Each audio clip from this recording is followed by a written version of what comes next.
کیا مہمانی ہوگی.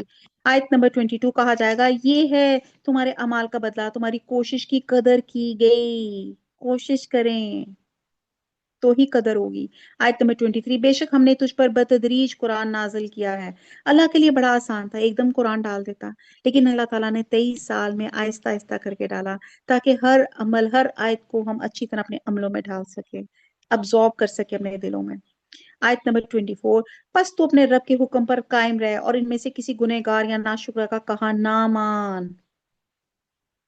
بات کہتے ہیں اس سے مراد ولید بن مغیرہ ہے، جس نے نبی صلی اللہ علیہ وسلم سے کہا تھا کہ اس کام سے باز آ جا، ہم تجھے تیرے کہنے کے مطابق دولت مہیا کریں گے.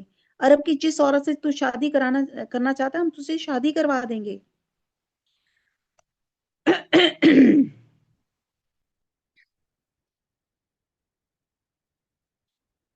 آیت نمبر 25 اور اپنے رب کے نام کا صبح شام ذکر کیا کر اور رات کے وقت اس کے سامنے سجدے کر اور بہت رات تک اس کی تسبیح کیا کر.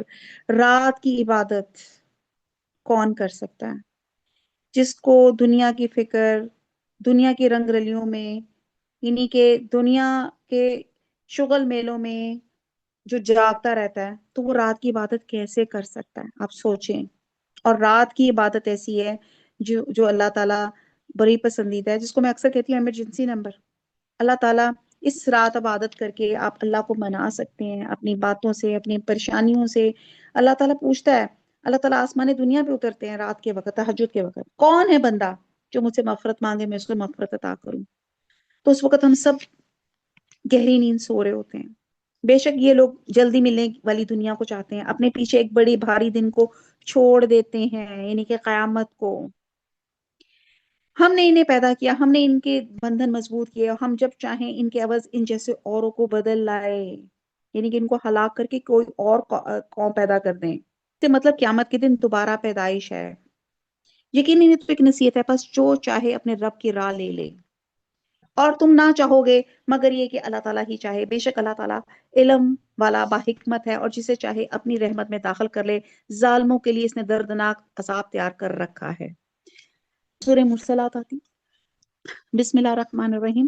والمرسلات غرفا فالآصفات عصفا دل خوشکن چلنے والی ہواؤں کی قسم، پھر زور سے جھونکا دینے والیوں کی قسم، پھر ابر کو ابھار کے پراگندہ کرنے والیوں کی قسم، پھر حق کو باطل کو جدا جدا کرنے والی کر دینے والے اور وہی لانے والے فرشتوں کی قسم، اور جو الزام اتارے یا آگاہ کر دینے کے لیے ہوتی ہے.